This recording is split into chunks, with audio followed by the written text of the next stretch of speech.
Hi all! Everything in my video is pulled from the public domain, and I am using them under the Fair Use, Fair Dealings guidelines. Everything I say is my own opinion. You should look into this information for yourselves, but I'm pretty sure I'm right.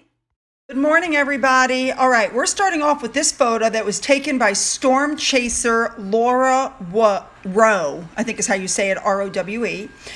And this is apparently a shot of a supercell thunderstorm, which is illuminated by the setting sun on different heights. Isn't that just absolutely gorgeous? I mean, I'm always shocked at the different things that nature produces, aren't you guys? All right, this video is going to be a bunch of short stories, little tidbits here and there, and we'll just cover it all and go from there, shall we? There's a lot, as usual, so let's just jump in with both feet and get started. Let's go. All right, so to start off with, again, remember Charles took a picture next to a 400-year-old tree. So one of my followers sent me this photo. This is a 1,000-year-old tree that it turns out is associated with, ready? Robin Hood. How cool is that? Legend has it Robin hid in the hollow of the tree while he was being chased. There are photos throughout history of other people standing in that hollowed area. Apparently this tree also was given a plaque. This tree is actually quite famous. This picture was drawn in 1876, if you can imagine, and this picture was drawn in the 1890s. Very interesting. Anyway, it's 1,000 years old. Imagine if you could see everything this tree has seen. Huh, so cool. All right, moving on. Next up, when I was discussing with you the bull ring that was, part of the Commonwealth Games this year, there's really not too much online. You guys responded with plenty of explanations about the different areas and why it had that name. And I want you guys to know that I appreciate that because I'm always looking for new information and to learn something new. You should also know that somebody else put up a picture. It was one of my followers named Angie. And she said, here's a picture of the shopping center called the Bull Ring in Birmingham. And if you look closely, it has hexagons on it, like the multicolored one that's on the bull that little girl designed. Very cool. By the way, you guys also told me that the river is pronounced Thames, the River Thames. Like, I've got Gloucester down, now I've got Thames down. I'm getting there, you guys. I'm going to be a UK person soon, I swear. Let's move on. All right, we're back to Dr. Shola, who, by the way, announced on Twitter that she had a car accident. And, thank God she wasn't hurt. We would never really want anybody to be hurt. But she put up another tweet that shows what I'm talking about, where she's constantly trying to race bait everything she puts up. So she wrote, I think the Rishi was disloyal to Boris's accusation is nonsense and really about how dare this brown man be ungrateful and disloyal to the white man who gave him his cabinet position. See what I mean? There is no racism there, but she's going to look for it and try to force it no matter what. All right, moving on. All right, next up, Omid Scobie put out a tweet that he's working on a new book. Okay, now, for those who don't remember, he wrote Finding Freedom with Carolyn Durand. He said that Harry and Meghan had nothing to do with the book, nothing at all. He made statements to that. He swore oaths in court to that. And of course, we found out later on that was untrue. That Meghan gave the information to Knopf gave it to Omid, and Omid knew that Knopf had brought information directly from Meghan. Well, ladies and gentlemen, if I'm reading this correctly, he's doing another it's like Finding Freedom Part 2, I guess. He's continuing on with their royal story. So here's what's really happening. Their brand hasn't taken off. They've been shown to be hypocrites flying around in planes while telling everybody else to look out for their carbon footprint. She's still trying to get freebies for clothes, which is why the stuff doesn't fit her. They send the free clothes, she wears them, she sends them back. You have never seen her in the same outfit twice. If I am wrong on that, please let me know and show photos to prove it. But that's why I think she's never been in the same outfit twice.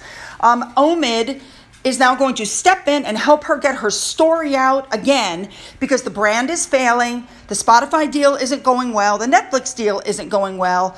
Tom Bower's book is really doing well, and it looks like Harry's book is already in the gutter. And so he's going to write another book and try to help them. Really? Ugh. You know, guys, I think we all know what this is going to be. It's going to be just like it was last time. She's going to write down and tell Omid what to put in the book. He'll put it out, and then he'll claim she had nothing to do with it when we all know she did, just like last time. All right, ladies and gentlemen. Now, this was put up on Twitter. If it is true, it shows that Meghan and Harry had an agenda way before they ever stepped back, because the list of the domain names is shocking. It literally shows that almost immediately she was buying up Meghan Markle 2024, Meghan Markle 2026, Meghan Markle 2028. When they chose the daughter's name, when they, got these domain names, everything was thought out from the very beginning. She had an agenda from the very beginning, if these are accurate. I don't see any reason why they wouldn't be. Oh my goodness. All right, moving on. By the way, just an FYI, in order for Meghan to run for president, Harry would have to give up his UK citizenship because we don't recognize foreign titles. She would be the Duchess of Sussex, Princess of the UK realm, blah, blah, blah, blah, blah, blah, blah. She can't run for office while those titles exist. So Harry would have to give up his UK citizenship, give up the titles, remove himself from the line of succession. He would have to do it all in order for her to even try for the presidency. And I'm sorry, but I don't see that happening.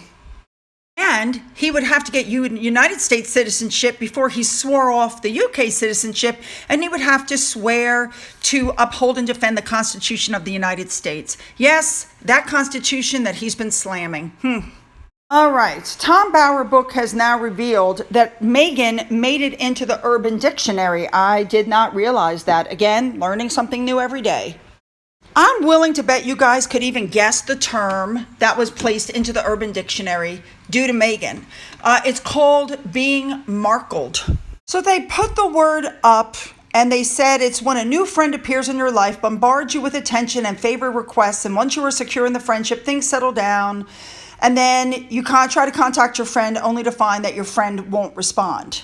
They even put in an example. Used to be one of the lads who everyone liked and then met a girl. Don't bother to call Harry. He's been markled. Really?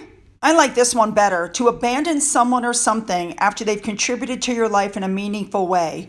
And here's the example. Wow, did Meghan really markle her father after he paid her college tuition? Did you know that she markled her best friend? You get the idea. Wow. Now, the other article I want to discuss about them before we move on and then get back to the Commonwealth Games, which, by the way, are going fabulously. Oh, I wish I was there. Is this article that's saying that the Netflix deal with Harry and Meghan is destined to fail. Despite the fact that one person has already seen the trailer and said it was a snooze fest. And we've already seen the behind the scenes stuff that they've done. We've seen how everything was so set up and staged and contrived and, at the Invictus Games. Is anybody even talking about the Invictus Games anymore? Because I haven't seen anything. It's unbelievable. But I also think that the Netflix deal is going to fail. And I think they're going to flip the script on them without their permission. And I think they're going to do a docuseries about Harry's decline of mental health. All right, moving on. All right, I just had to throw this one in here. Meghan has apparently banned Prince Harry from going to polo matches alone over cheating claims. Now, Prince Harry has not cheated on Meghan Markle. This is a misinformation claim, clickbait to get you to click. Now, were some photos taken that were probably inappropriate? Yes. Should he have kept his hands to himself? Yes. Is he cheating? No. So Harry was at a polo match without Meghan, and this photo came up. And look at the smile on Harry's face. And for those of you who are wondering who that is, that's Nacho's wife that's hugging him.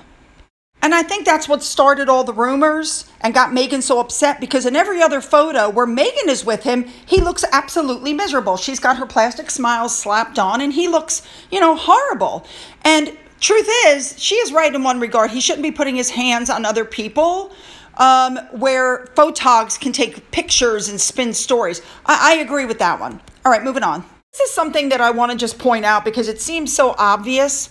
Everybody keeps calling William a racist. William's a racist. He had to refute that. and say we are not a racist family. But I just find it interesting that they're calling William a racist when it was Harry who was pictured in a Nazi uniform, and it was Harry who's made inappropriate comments about his fellow soldiers. He made some racial slurs about them. But yet it's William that they're calling the racist. You know, recently an airline on Twitter put up something where they insinuated that William was gay.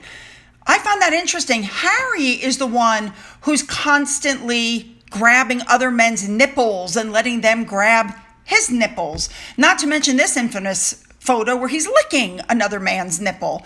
Why are people saying that William is gay when these are the photos that are coming out? Harry has a very close relationship with this guy, Nacho. They spend like every waking moment together. They're grabbing each other. They're holding each other. They're hugging each other. You know, and yet they're on Twitter going, William's gay, William's gay, William's gay. You might want to look at these photos just a little bit closer before you throw around stuff like this. Harry's hand on Nacho's knee. You know, Harry holding Nacho's hand. I mean, you know, guys, you might want to just stop and think for a minute. That's all I have to say about that. And by the way, this photo of them being all chummy was put up on Valentine's Day. There was nothing put up by Harry or Meghan for each other or including the kids. This was the photo that was put up. All right, moving on. All right, now, I showed you guys the video of the kids coming back down the aisle and how Charlotte and George were taken by the hand of their parents and were separated from the other kids. And you guys have written to me repeatedly about walking down the aisle and what happened when they got to the end after Meghan was standing there waiting to hand her flowers off. So I decided to pull the video, and this is what I see. Charlotte walks up, looks at Meghan. Meghan kind of looks at Charlotte and then diverts her attention to Ivy, who stood out from all the other children, the only one not made to wear flowers on her head. And that's who she handed the flowers to because she was, quote unquote, special. Watch this.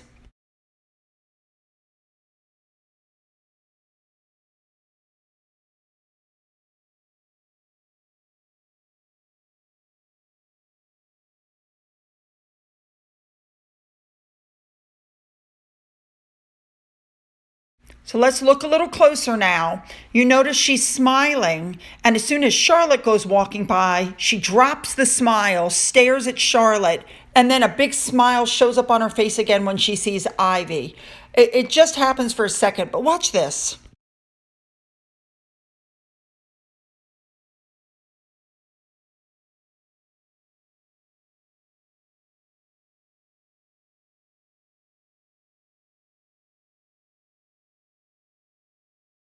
Yes, ladies and gentlemen, it's only there for a second, but her mask slips. Look closely again at her face when Charlotte goes walking by. Oh my goodness.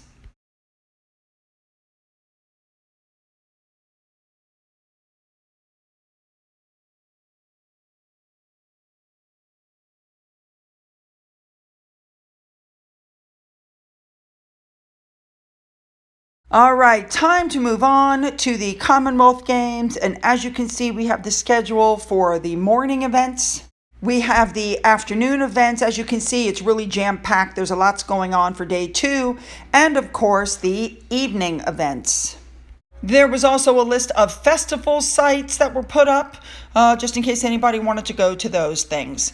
And then the medals started coming in. And here's some of them. Ben Proud, who won gold in the 50-meter butterfly.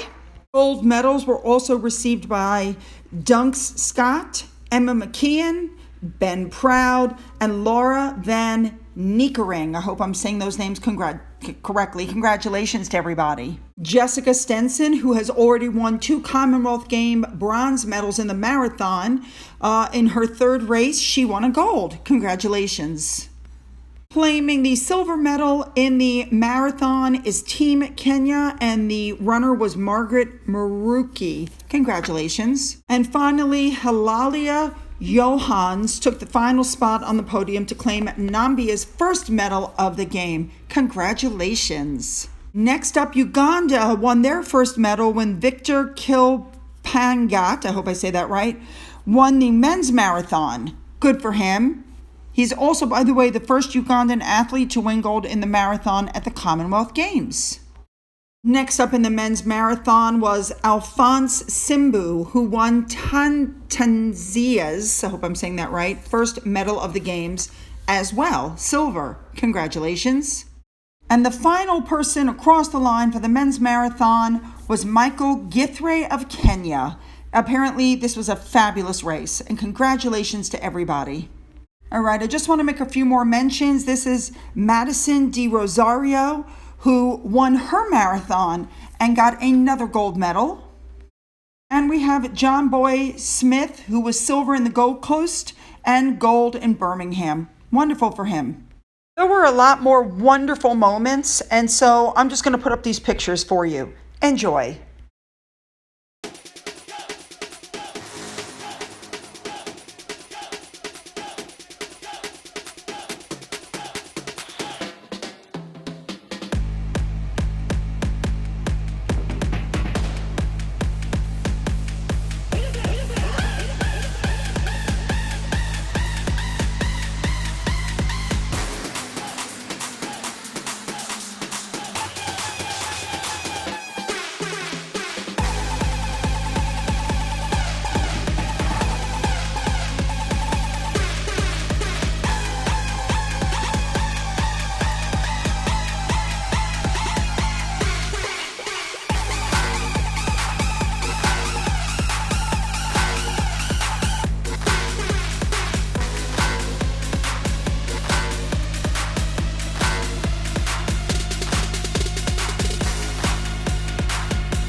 All right, I read a few more chapters. So chapter 20 is right when Meghan finished her last appearance or her last bit of work for Suits, and she went to Belfast, and they were trying to tell her all about Belfast. And while her spokesman said that Meghan was so praising of the warmth of the Belfast people, the people that were actually there said that Meghan had no interest in the island's history. She was completely disinterested in everything that was going on in Belfast. She just wasn't interested. One of the things in the book that was put out was that Meghan made a trip to Edinburgh, and while she was there to visit a place called Social Bites, which is a center to help homeless. And by coincidence, the person who managed it was also a client of Gina Nelthorpe Crown, and so she was included in the 20 people that were waiting for Harry and Meghan in the center. And the 20 people were divided into two groups to meet each of the couple. And so Gina said, I used to work with Meghan. I'd like to see her again. No problem. And so they moved her over into Meghan's group. And 15 minutes later, when Harry and Meghan arrived, a palace official pulled Gina aside and said, "Yep, you're in the wrong group. Please move to Harry's group." So she said again to Harry directly, "I used to work with Meghan. Did she make me go to your group?" And Harry didn't reply. So a few minutes later, Meghan looked away from her. And so Gina starts walking towards Harry, and a palace official literally body blocked her. And she said that's when she realized I was of no value to her anymore. She only uses people that can elevate her. And as soon as that's over, it's over. Anyway, the rest of that chapter basically points out the fact that Meghan didn't understand that the royal family promotes others, not themselves. And one of the things that was also brought up is that a racist comment was apparently put on one of the websites, and that one single comment was used over and over and over again to point out threats and danger to Meghan, which didn't exist. Chapter 21 was really interesting because Meghan's mother had already received a scroll and a formal invitation to the wedding, and Thomas Markle said to Meghan, "I never got my invitation." And Meghan's response was, "Yeah, it's in the mail." it's probably just lost in the post. Truth is, she never sent it. I think we all know that. It's just ridiculous. And then people this was, I have no trouble believing this. Chanel, Dior, Armani, Givenchy were all getting calls from Meghan's staff asking for, and I'm air quoting here, goodwill gifts. Now, when these people tried to gift stuff to Kate, Kate would reject it, saying the royal family doesn't do freebies. That's not the way it works. This is also the chapter that talks about Tiara Gate, remember? So apparently, Meghan chose a tiara that had emeralds. Harry loved it. But then Angela Kelly, who was the personal advisor of the Queen for God knows how many years and a good friend of the Queen, pointed out to the Queen that this may not be the best choice. And apparently Harry was so rude that the Queen summoned him to a private meeting and put him in his place and said, she doesn't wear the tiara she wants. She wears the tiara that I'm loaning her. Okay. Then there was a second problem because Meghan flew her hairdresser in, and instead of using a fake tiara or something else, she demanded the real tiara be brought over, and Angela Kelly refused, and that's when Harry was yelling, what Meghan wants, Meghan gets. Okay. Then, of course, we all know that, Meghan was rude to the staff. The Queen had to pull her aside. We don't talk to people that way. She was rude to Kate's staff. Now, after the whole dress gate thing that happened with Charlotte and the bullying and the dresses, apparently, and I have no trouble believing this, Kate went across the corridor and gave Meghan the flowers, but also told her, please don't speak rudely to my staff. That's unacceptable. And they're saying that Meghan slammed the door in her face, threw the flowers in the trash, and then went and whined to Oprah that she was the one who cried, not Kate. And the flowers were an apology. And she said that's when everything changed. Yep, there you go. That was the beginning of, according to Meghan, the real character assassination. And when it came out that Kate had been made to cry, Meghan demanded that the palace change that narrative, and the palace refused. Now, remember, Meghan says she has receipts to prove what she was saying, receipts that she's never handed over, and there's no proof of anything. Exactly. All right, ladies and gentlemen, once again, lots and lots and lots of information. I hope you enjoy the updates from the Commonwealth Games. God knows I enjoy putting them up there. And let's just keep up with everything, and let's just keep going. I can't wait to see who wins what next. You know what I mean? There's so much going on. So make sure to leave your comments below. Don't forget to double check the subscribe button. Hit it if you haven't hit it. And if you've already hit it, double check and make sure you're still subscribed. Okay? Don't forget you can follow me on Twitter, Getter, Rumble. You can email me. And to those of you who have donated to my coffee fund, thank you so much. And as always, you guys, have a great day.